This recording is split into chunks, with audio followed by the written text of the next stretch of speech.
என்னாச்சு டாக்டர்? பயப்படும்படியா ஒன்றும் இல்லைம்மா. இடுப்புல போன் கிட்ட ஒரு மைனர் ஆப்ரேஷன் பண்ணணும். என்னங்க இது? இவர் எப்படி சொல்றாரு? எனக்கு ரொம்ப பயமா இருக்குங்க. மிஸ்ஸஸ் கவிதா, இதில் பயப்படுறதுக்கு ஒன்றும் இல்லை. இது சாதாரண ஆப்ரேஷன் தான்.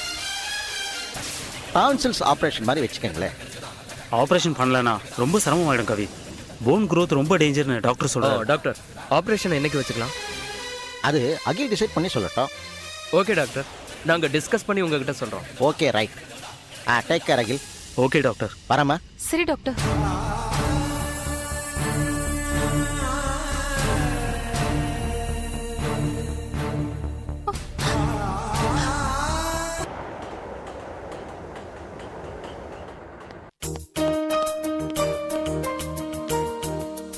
எனக்கு அப்புறம் இந்த கம்பெனியை நல்லபடியாக கட்டி காப்பாற்றுங்கிற நம்பிக்கையில் தான் இன்னொரு பிரான்ச்சை லான்ச் பண்ணுறேன். நல்லது கெட்டது எல்லாத்துலையும் நீ தான் பொறுப்பாக இதை கவனிச்சுக்கணும். புரியுதா Abhishek? Okay sir. Good morning sir. Good மார்னிங்ப்பா. Good morning mister Abhishek. ஒர்க்கெல்லாம் எப்படி போய்கிட்டு இருக்கு? நல்லபடியாக போயிட்டு இருக்கு சார். வேலையில் சேர்ந்து 6 மாதம் ஆயிடுச்சா? இன்னும் இல்லை சார், இதோட 4 மாதம் ஆகுது. உங்கள் ஹெச்ஓடியை நல்லா காக்கா பிடிச்சி வச்சுக்க. 4வது மாதம் கம்பெனி கார் ப்ரொவைட் பண்ணுறதுக்கு இருக்கு. அதை யூஸ் பண்ணிக்க வழி பண்ணி தர சொல்லுங்க. கண்டிப்பாக சார். நல்லா இருக்கு சார். நீங்கள் தானே அகிலுக்கு எல்லாம் பண்ண போறீங்க, நான் வெறும் அப்ரூவல் தானே. சாமி வரம் கொடுத்தாலும் பூசாரி கெடுத்துடக்கூடாது இல்லையா? அதுக்காக தான் அப்படி சொன்னேன். ஆமாம், சிவாவோட வேலையெல்லாம் இப்போ இவர் தானே கவனிச்சுக்கிட்டு இருக்காரு? ஆமாம் sir. Any problems? Nothing, everything is going smooth. Good, carry on. Thank you sir. நான் வரேன்ப்பா. Okay sir. ஆமா, யாரு சிவா? அவனை உனக்கு தெரியாது, அதை விடு. அப்புறம் சொல்லு, என்ன விஷயம்? அசாம் பிரான்ச்சோட பேமெண்ட் பெண்டிங் ஃபைல்ஸ் எனக்கு வேணும். நீங்க சைன் வாங்கியிருப்பீங்கன்னு நினைக்கிறேன். அந்த அக்கௌண்டன்ட் விடாம ஃபோன் பண்ணிட்டே இருக்காரு. அதெல்லாம் அப்புறம், முதல்ல நீ எனக்கு ஒரு விஷயத்தை கிளியர் பண்ணு. என்ன விஷயம்? இந்த கம்பெனில எனக்கு கீழே அசிஸ்டண்டா நீ ஜாயின் பண்ணி 4 மாசம் ஆச்சு. ஆமா, நாம 2 பேரும் பக்கத்து பக்கத்து குவார்டர்ஸ்ங்கிறதால நம்ம ஃப்ரெண்ட்ஷிப் தொடருது. ஆனாலும் வீட்டுக்கிட்ட உரிமையா வாடா போடான்னு உரிமையா பழகுற நீ, ஆபீஸ்ல மட்டும் எப்படி டங் ஸ்லிப்பே ஆகாம வாங்க போங்கன்னு வாய் கூசாம கூப்பிடுறேன். அதெல்லாம் மனசுக்குள்ள இருந்து வரதுங்க. விளக்கெல்லாம் சொல்லிட்டு இருக்க முடியாது. உன்னோட உங்களோட கம்பேர் பண்ணி பார்க்கும்போது பாரு, இத கூட என்னால மரியாதை கொடுத்து பேச முடியல. இதே எம்டிய நீங்க அப்படி பேசி கூப்பிடுவீங்களா? எனக்கு உங்க மேல அவ்வளவு மரியாதை. அப்படின்னா எனக்கு உன் மேல மரியாதை இல்லைங்கிறியா? நான் அப்படி சொன்னேனா? உங்களுக்கு என் மேலையும் என் மனைவி மேலையும் மிகப்பெரிய அன்பு இருக்கு. உங்க தங்கச்சியும் மச்சானையும் பாத்துக்கிற மாதிரி தான் நீங்க பாத்துக்கிறீங்கன்னு சொன்னேன். சரி, ஃபைல் கொடுங்க. இத பத்தி நம்ம ஈவினிங் பேசுவோம். ஓகே.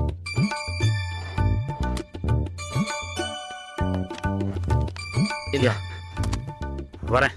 தேங்க்ஸ். பை.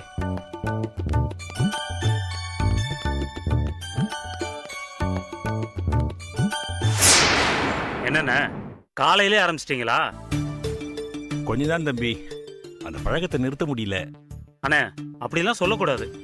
உங்களுக்கு வீட்டில் பிரச்சனை, அதனால குடிக்கிறேன்னு சொன்னீங்க. உங்களுக்கு ஆஃபீஸில் என்ன பிரச்சனை, இங்கேயும் குடிக்கிறீங்க? கரெக்ட் தம்பி, ஒரு அடி அடிச்சாலும் நெத்தியடி அடிச்சிட்டீங்க தம்பி. எம்டி கிட்ட நீங்க பல வருஷமா வேலை பார்க்குறீங்க. இந்த மாதிரி சட்டை போட்டா கூட எம்டி உங்ககிட்ட சகஜமா பழகுறாரு. அவரை பார்க்க வர ஒருத்தர் என்னையா உன் ஸ்டாஃப் இப்படி குடிக்கிறாருன்னு சொன்னா அவருக்கு கேவலமா இருக்காதானே? ஆமாம் தம்பி, யோசிக்க வேண்டிய விஷயம்தான். போன வாரம் ஒரு தெலுங்குக்கார ஆஃபீஸ்க்கு வந்தாரு. அவர் சொன்னதுக்கு அப்புறம் தான் நானே கவனிக்க ஆரம்பிச்சேன். எனக்கு வேல்யூ இல்லாம போயிடுமானே? ஆமாம் தம்பி. என்ன விடுங்கண்ணே, 2 பொண்ணுங்க இருக்காங்க வீட்டுல, மகாலட்சுமி மாதிரி. ஒரு பொண்ணு காலேஜ் படிக்கிறா, இன்னொரு பொண்ணு +2 படிக்கிறா. கரெக்ட் தானே? ஆமாம் தம்பி. அவங்களுக்குலாம் ஏதாவது ஒண்ணுனா உங்ககிட்ட தான் கேட்பாங்க. இன்னைக்கு காலேஜ்ல எவ்வளவு பிரச்சனை நடக்குது. வீட்டுல இருக்க ஒரே ஆம்பளை நீங்க தான். காலையில வேலைக்கு வந்துடுறீங்க, சாயங்காலம் குடிச்சிட்டு போயிடுறீங்க. அவங்க பிரச்சனைகளை யார்கிட்ட ஷேர் பண்ணிப்பாங்க? இந்த மாதிரி நேரத்துல தான் எவனா ஒருத்தன் லவ் பண்றேன்னு வருவான். பொண்ணுங்களுக்கு ஆறுதல் சொல்ற மாதிரி அவங்கள திசை திருப்புவான். நாம பொண்ணுங்க பெத்தவங்களுக்கு துரோகம் பண்ணிட்டாங்கன்னு புலம்ப ஆரம்பிச்சிருவோம். கரெக்ட் தானே? கரெக்ட் தான் தம்பி. நீங்க என் கண்ணை திறந்துட்டீங்க. இனிமே நான் குடிக்கவே மாட்டேன், இது சத்தியம். ஐயோ, ஒரு நிமிஷம். இந்த ப்ராமிஸ்லாம் பண்ணாதீங்க. எவ்வளவுதான் மொடா குடியனா இருந்தாலும் திடீர்னு நிறுத்தினா நல்லதில்ல. கொஞ்சம் கொஞ்சமா நிறுத்தணும், புரியுதுங்களா? கொஞ்சம் கொஞ்சம்னா உதாரணத்துக்கு ஒரு கோட்டரை வாங்கி கொஞ்சம் கொஞ்சமா 7 நாளைக்கு குடிங்க. மனுஷன் அப்படிலாம் குடிப்பானா சார்? மற்றவங்க நம்மளை பத்தி என்ன சார் நினைப்பான்? அண்ணா, 4 பேர் என்ன நினைப்பாங்கன்னு யோசிக்கிறத விட்டு நம்மளை நாமளே ஏமாத்திக்க கூடாதுண்ணே. அதனால குடிங்க, ஆனா அளவா குடிங்க. கொஞ்சம் கொஞ்சமா நிறுத்த பாருங்க, புரியுதா? புரியுது சார்.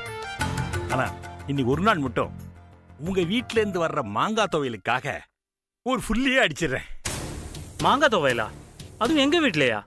ஆமா சார், வாய் பிடிக்குதுன்னு மார்க்கெட்ல இருந்து மாங்காய் வாங்கிட்டு வர சொன்னாங்க. நான் தான் வாங்கிட்டு கொடுத்தேன். எனக்கும் மாங்காய் துவையல்னா ரொம்ப பிடிக்கும்னே, அதான் கொடுத்து அனுப்புறேன்னாங்க. அதனால இன்னைக்கு ஒரு நாள் மட்டும் இந்த மாங்காய் துவையலுக்காக ஒரு ஃபுல்லா. சரி சரி போங்க. வேற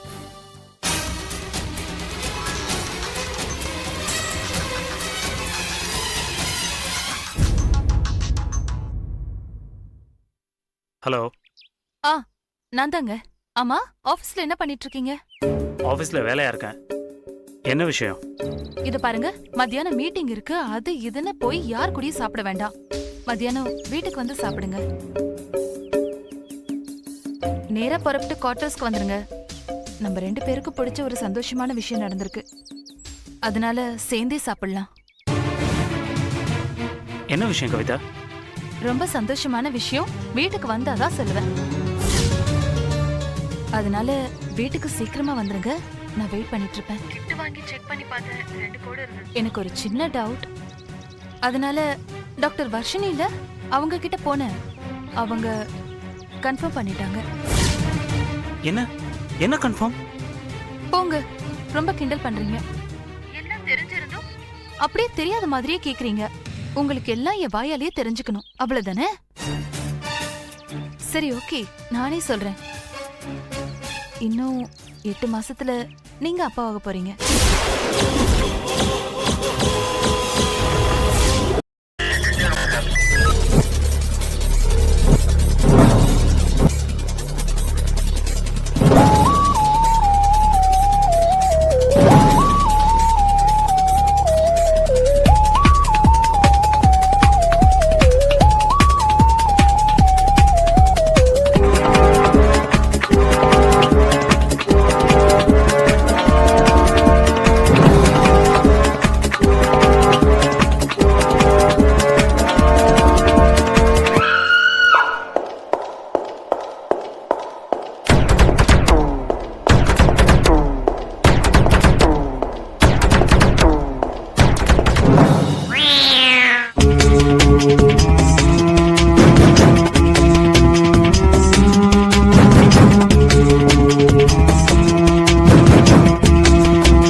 enjoyed this video. Kindly like, share, comment, and for further our interesting videos, subscribe our channel below.